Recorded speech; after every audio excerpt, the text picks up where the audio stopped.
और जानते हैं कि क्या आपको सपनों में सूखी जमीन, सूखा पेड़ या घर के मुखिया पर संकट जैसे सपने आते हैं। तो क्या आप ये जानना तो जरूर चाहेंगे कि आपको ये जो सपना आता है वो किस वजह से आता है। तो चलिए ये जानते हैं और जानते हैं कि अशुभ सपने का कारण और इसका निवारण क्या होगा, ये दोनों ही जान लेते हैं। बताएं पंडित जी। देखो, अगर चंद्रमा मन का कारक है तो सूर्य आत्मा का कारक है। हमने जीवन में जो अनुभव में देखा है इतने दिनों के ज्योतिष शास्त्र के कार्य को करते हुए, वो ये देखा है कि सूर्य अगर पापग्रहों के साथ हो, सूर्य के ऊपर अगर पापग्रह राहु, केतु या शनि की दृष्टि हो, या सूर्य अपनी नीच राशि या नीच नवांशक में हो, या सूर्य पाप पीड़ित हो, तो निश्चित रूप से सपने की तो बात छोड़िए, जागते में भी ऐसा आदमी आत्मबल से इतना कमजोर होगा, उसके अंदर इतना ज्यादा डर होगा कि अगर वो परीक्षा दे रहा है तो परीक्षा की तिथि आते ही, टाइम टेबल का पता लगते ही उसके अंदर बीमारियां शुरू हो जाएंगी और एग्जाम पीरियड आते आते वो बीमार पड़ जाएगा, या घर में कोई ऐसी स्थिति बन जाएगी कि वो बेचारा परीक्षा से वंचित हो जाएगा। इसीलिए कहता हूं कि अगर जन्म कुंडली में सूर्य कमजोर हो तो सूर्य की शांति करवा लेनी चाहिए, या सूर्य को नित्य अर्घ दे करके ओम घृणी सूर्याय नमः इस मंत्र का 10 माला जप कर लेना चाहिए। हां, एक बात और बताऊंगा कि यदि आपके कुंडली में सूर्य राहु के साथ है या सूर्य आपका पीड़ित है, तो जब तक आपके पिता जीवित रहेंगे तब तक मैं गारंटी के साथ कहता हूं सूर्य का अशुभ प्रभाव आपके ऊपर नहीं पड़ेगा, नहीं पड़ेगा। हां, पिता के न रहने पर फिर परेशानियां शुरू होंगी। ये बात बहुत ध्यान देने की है। अच्छे अच्छे ज्योतिषी इसमें गच्चा खा जाते हैं, सूर्य राहु को देख करके खराब खराब बोल देते हैं और अगला आदमी तो राजा की तरह ऐश कर रहा है। तो इसका कारण है कि उसका पिता जीवित है और उसके पिता के पराक्रम के कारण उसका पुत्र राजा की तरह जीवन जी रहा है। यह भी बात ध्यान देने योग्य है। अगर सूर्य आपकी कुंडली में कमजोर है, सूर्य की महादशा चल रही है, तो ऐसे में व्यक्ति को सूखी जमीन, सूखा पेड़, मकान में दरार, घर के मुखिया पर संकट, ये सब सपने दिखाई देते हैं। इसके ठीक विपरीत अगर कुंडली में ये ग्रह शुभ हैं तो मान सम्मान बढ़ना, मांगलिक कार्यों के सपने, लोकसभा विधानसभा का सपना, किसी राज दरबार का सपना आता है।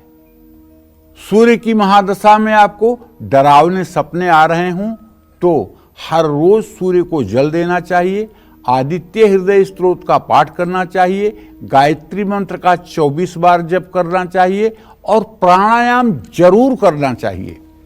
जिन लोगों का भी सूर्य ग्रह खराब हो, उन सभी लोगों से हाथ जोड़ के कहता हूं, देखो आप प्राणायाम करो। और प्राणायाम में भ्रामरी प्राणायाम, भस्त्रिका प्राणायाम, कपालभाति प्राणायाम, अनुलोम विलोम प्राणायाम, ये प्राणायाम आपके लिए सहायक नहीं होंगे। इसके लिए जो सहायक होगा वो होगा नाड़ी शोधन प्राणायाम। ये नाड़ी शोधन प्राणायाम जो है, यही सचमुच में प्राणायाम है। प्राणायाम का मतलब है प्राणवायु को आयाम देना।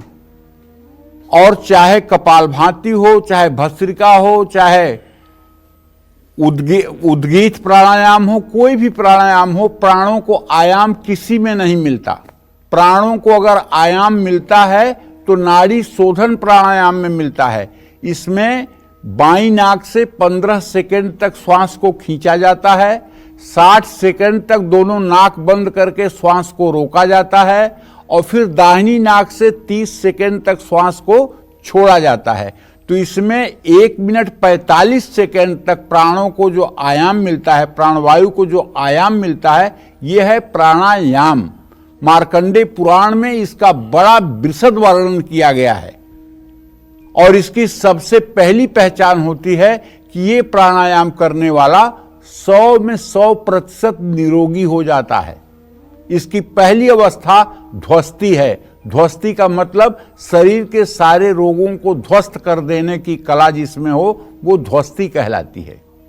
ये प्राणायाम अगर सूर्य कुंडली में कमजोर है तो जरूर करना चाहिए, या आपकी जन्म कुंडली में बहुत से ग्रह खराब हैं और आपका दुर्भाग्य आपका पीछा नहीं छोड़ रहा है, तब भी ये प्राणायाम अगर आप 3 वर्षों तक लगातार करें तो गीता में वेदव्यास लिखते हैं, गीता महात्म्य में, गीता अध्ययनशीलस्य प्राणायाम परस्य च नैवं सन्ति पापानि पूर्वजन्म कृतानि च।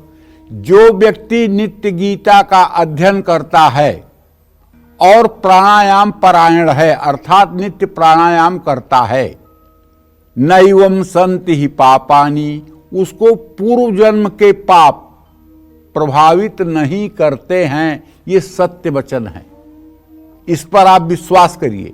अगर नित्य आप गीता पढ़ते हैं और गीता के भाव को अपने जीवन में उतारते हैं, केवल गीता पढ़ने के लिए नहीं है, गीता जीवन जीने की एक शैली है। गीता का अगर एक मंत्र भी आपने अपने जीवन के आचरण में उतार लिया तो आप समझ लीजिए कि आप दिग्विजय कर लिए। और यदि आप प्राणायाम कर रहे हैं तो पूर्व जन्म में जो भी आपके खराब दूषित कर्म थे, जिसके कारण ये ग्रह आपके कुंडली में बैठे हुए हैं, ये सारे ग्रहों का अशुभ प्रभाव आपके जीवन में समाप्त हो जाएगा, इसमें कोई संशय नहीं है। लेकिन प्राणायाम भी 2 प्रकार का होता है, एक सगर्भ एक अगर्भ। सगर्भ उसको कहते हैं जो मंत्रों के द्वारा किया जाता है। मंत्रों के द्वारा प्राणायाम जो किया जाता है उसका मंत्र है ओम भू ओम भुवः ओम स्वः ओम महा ओम जनः ओम तपः ओम सत्यम ओम तत्सवितुर्वरेण्यं भर्गो देवस्य धीमहि धियो यो नः प्रचोदयात् ओम आपो ज्योतिरसो अमृतम ब्रह्म भूर्भुवः स्वरोम। इस मंत्र को 9 बार बोला जाता है। 3 बार नाभि पर भगवान विष्णु का ध्यान करके, 3 बार हृदय पर भगवान ब्रह्मा का ध्यान करके और 3 बार भ्रिकुटी पर भगवान शिव का ध्यान करके 9 बार एक ही आवृत्ति में श्वास में 9 बार इस मंत्र को बोला जाता है। तब ये प्राणायाम सगर्भ प्राणायाम कहलाता है। इसको करने के बाद सपना कौन सी बड़ी चीज है, दुनिया के असंभव से असंभव कामों को आप कर सकते हैं और पार पा सकते हैं। जय मां विंध्यवासिनी।